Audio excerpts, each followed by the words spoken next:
When the Model 3 first came out, it was exclusive, it was expensive, sometimes up to $50,000, costing more than what they cost new during that hot EV bubble where everyone was crazy about an EV. Things have cooled off since then, and now there are millions of EVs on the road, lots of them in the used market. They've become a lot more affordable. You can find nice pre-owned Model Ys, depending on the year and miles, for $20,000 and under, $30,000 and under. Hi, this is Joe from Scarff Ford and Isuzu, and today we're going to talk about this 2023 Model 3.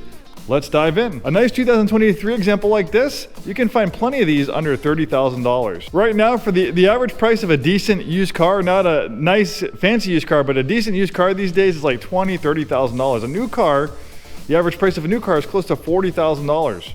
So if you've been thinking about getting an EV, if you've been thinking about getting a Model 3, never before have they been more attainable, and they are amazing bang for your buck. The price point on these used Model 3s is similar to like what you pay for a Honda Civic, a loaded up Honda Civic, or a loaded up Toyota Corolla, but you wouldn't compare this Model 3 to a Honda Civic or Toyota Corolla with its performance, features, refinement. You compare this to like a BMW 3 Series, Mercedes-Benz C-Class, Lexus IS. We got a lot to talk about in this Tesla Model 3. I'll try to make it as quick as possible, but these vehicles are literally like supercomputers on wheels, and with the over-the-air updates, they're constantly gaining features.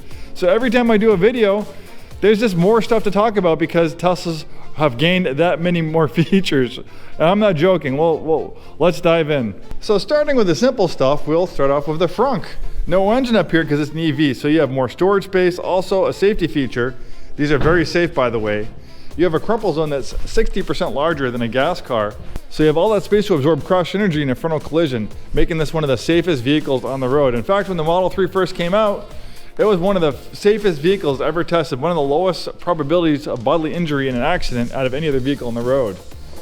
We have a power-operated trunk. And even though this is a compact sedan, similar in size to a Corolla or a Honda Civic, it's got a lot more passenger and cargo space. It's kind of dark, but we have a big trunk. We have a recessed cargo area on that side. And then if we pull this up, we have a sub-trunk. It is amazing how much storage we have. Going towards the rear passenger area, look how much interior space we have. I was an idiot and I forgot to charge my wireless microphone, so I have a fixed microphone on my GoPro, so unfortunately, I can't look at you and talk. So I will narrate as I show you how much interior space I have. I'm 6'2". Look how much headroom I have. Look how much legroom I have. This is amazing. You have so much more space in this Tesla than a comparable gas-powered compact sedan. Nice minimalist interior, devoid of hard buttons and knobs. The majority of the functionality is in the screen. It's infinitely reconfigurable.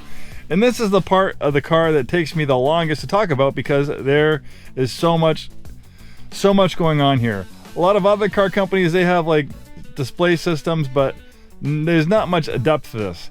This has like the amount of depth as like an iPad or an iPhone. Tesla is literally a tech and robotics company.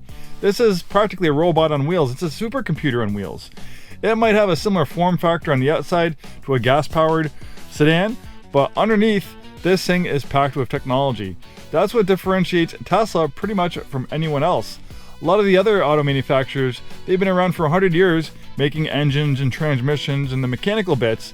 It's not about mechanical bits on this thing, it's about the software and technology that powers it. Obviously, the way it's built and assembled is quite amazing. It's a very well-built vehicle. These things last a long time. There are lots of Teslas with many hundreds of thousands of miles on the original batteries.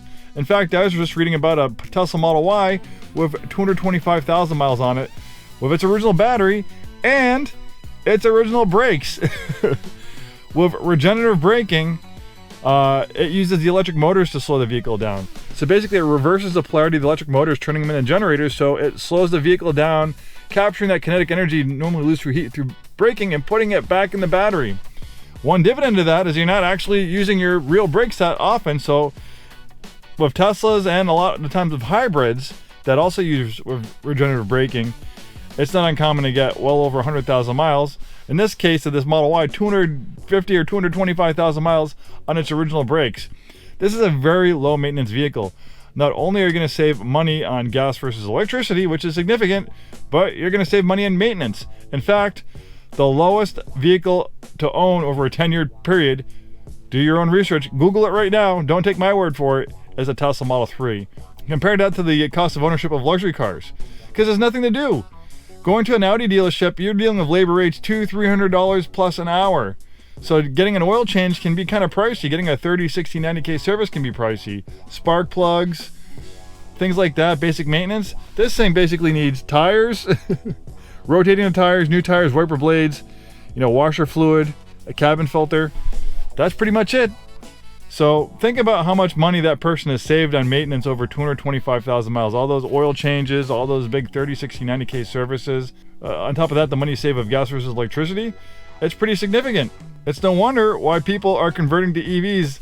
This vehicle's brethren, the Model Y, which is a crossover version of the Model 3, has been the best-selling vehicle in the world for the last 3 years. Not best-selling EV, best-selling vehicle in the world for 23, 24, 25. So obviously, EVs have become mainstream, and they've become mainstream in 2023.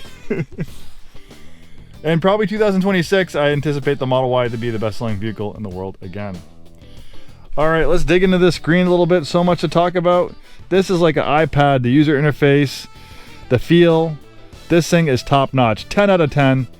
No other auto manufacturer has a display screen that's nice, high resolution like this. So easy to use.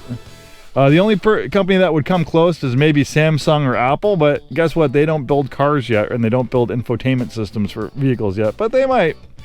We have autopilot, which is traffic-aware cruise control. You can also use the full self-driving. It's $99 a month. You could buy it for $8,000, but as of Valentine's Day 2026, you will not be able to buy full self-driving anymore. It will only be software as a service. I have a Model 3 with full self-driving. I've been using it for 3 years. For $99 a month, for me, it would be well worth it. Luckily, mine has it purchased, so I don't have to pay a monthly fee for it. But I would happily pay the $99 a month for me to drive and not having to touch the steering wheel. Road trips, daily commutes. You just sit here, the car does all the work for you. All it requires you to do is stare out the window and pay attention. There's a camera monitoring things, and it is absolutely amazing. I am so spoiled by this system, I have a hard time driving any vehicle that doesn't have it. My wife just did a road trip up north to Anacortes to hang out with her friends for the weekend, and she wanted to take the Tesla. She was telling me how great it is. The car drove the whole time. It was so relaxing. It's amazing. I drove her Nissan Leaf. She works from home. She has a little commuter Nissan Leaf, and I like the Leaf, but I'm so spoiled in the morning to get inside the Tesla and have it just drive for me. I just have to sit here in this seat and stare at the window. I don't have to think very much. People, you'll be spoiled by it. If not, the regular autopilot on the highway works great too. We have the theater mode. You can't do this while you're driving, but while you're parked or supercharging, waiting for someone, your spouse in the store, you can watch Netflix, Hulu, YouTube, Twitch, TikTok. You can play video games. They're constantly adding video games. This is a new one, SpaceX, where you can, dock to the International Space Station. They're constantly adding features, making the vehicles better, safer. This new photo booth feature was recently added. This is really cool. So that you can use this camera right here, which is usually the monitor cabin. You can do like a family portrait.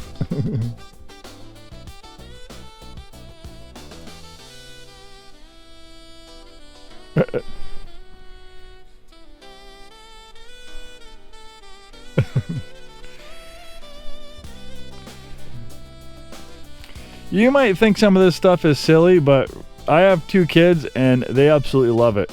Like, my kids also love Santa mode.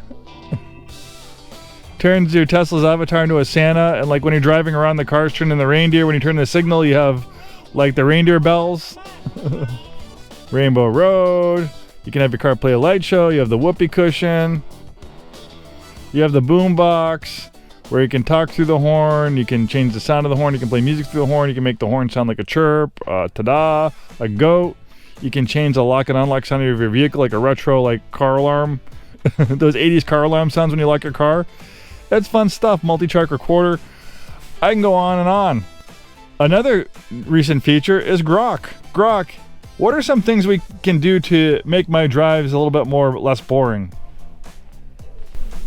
Crank up podcasts like trivia ones or audiobooks for immersive stories. Play card games like I Spy or 20 Questions, and blast your favorite playlist. In a Tesla, try chill mode for smooth rides. voice commands for fun, or even Easter eggs like light shows at stops to shake things up. This Tesla has LFP batteries. I know Tesla doesn't use LFP batteries in their new Teslas right now, but what are some benefits of an LFP battery versus the technology that Tesla's using in the 2026 US Teslas?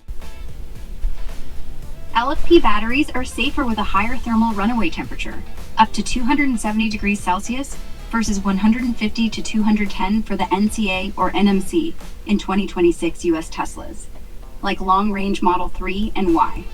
They last longer with thousands more charge cycles, less degradation, cost less to make without cobalt or nickel, and you can charge to 100% daily without worry. Thank you, Grok. That's the one last thing I forgot to talk about. And by the way, this has really low miles, 5,000 miles. So if we go over here, information about this Tesla. Oh, also a heat pump. They started putting heat pumps in Tesla Model 3s in 2021 and newer, makes them a lot more efficient in colder weather, just like a heat pump in your house. Heat pump also works great in EVs, make them more efficient. So if we look at the high voltage battery, lithium iron phosphate, LFP for short, versus lithium ion batteries, not lithium iron, lithium ion, those are the difference. So we'll just call them LFP, and then you have lithium ion batteries. So lithium batteries are kind of like the engines in your car. You can have like the high horsepower performance battery, or you can have the eco battery. Well, the LFP batteries are kind of like more like the economical batteries. They don't release as much energy. They're heavier for the amount of power they hold. So 0 to 60 is not as good as lithium ion batteries. You find those in the more performance oriented Teslas and EVs. They also weigh more. You know, a comparable Tesla with LFP batteries generally weighs a few hundred pounds more than lithium ion batteries. But LFP batteries are a lot less money to produce. And what Grok just said is that they like to be charged to 100%. Teslas with lithium ion batteries like mine only like to be charged to 80% for daily use. It's not good for the battery. Every once in a while for a road trip, it's fine to charge to 100%, but for daily use, 80%. So if you have a Tesla that has a 270 mile range and you can only charge it to 80%, well, guess what? You're not getting that full 270 mile range. It's more like 200 miles range.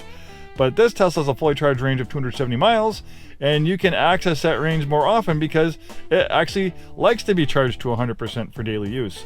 And with the LFP batteries tend to last longer.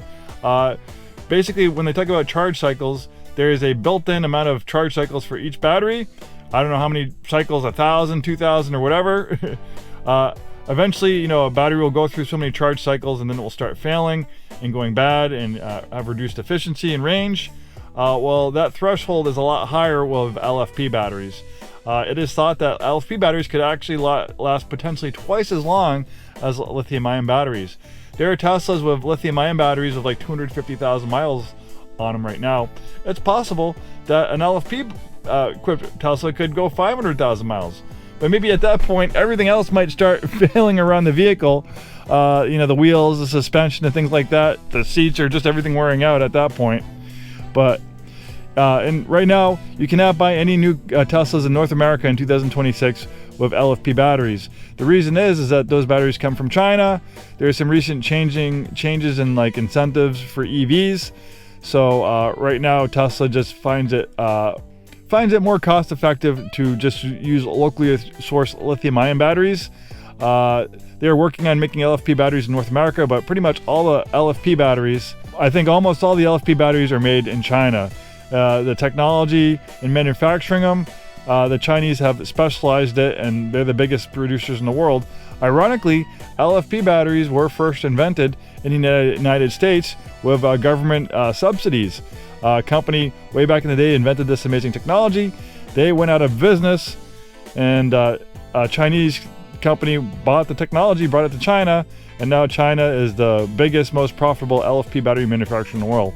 Kind of a not very great American success story in that case, but pretty interesting on this technology. But Tesla's trying to get us back into LFP battery technology by producing some in the United States, and we'll probably see that coming. Well, there we go. Another long-winded video about these Teslas. I just go on and on. Obviously, not too much revolutionary to talk about a Toyota Corolla. Internal combustion engine, great, nice, reliable. Toyotas are great. They're reliable, great resale value, low ownership costs, but nothing revolutionary. Everything in this car is almost revolutionary. Even the stuff that you wouldn't expect to be revolutionary is revolutionary. Well, thanks for watching. My name is Joe O'Reilly, Scarff Ford and Isuzu. We've been in business since 1922, over 100 years. We sell new Fords, new Isuzus, and a very wide variety of pre-owned vehicles, including lots of pre-owned Teslas. Teslas are some of the best-selling vehicles in the world, so if you're a used car dealership and you want to sell used cars, you got to have Teslas in stock. Thanks for watching, and we'll see you next time.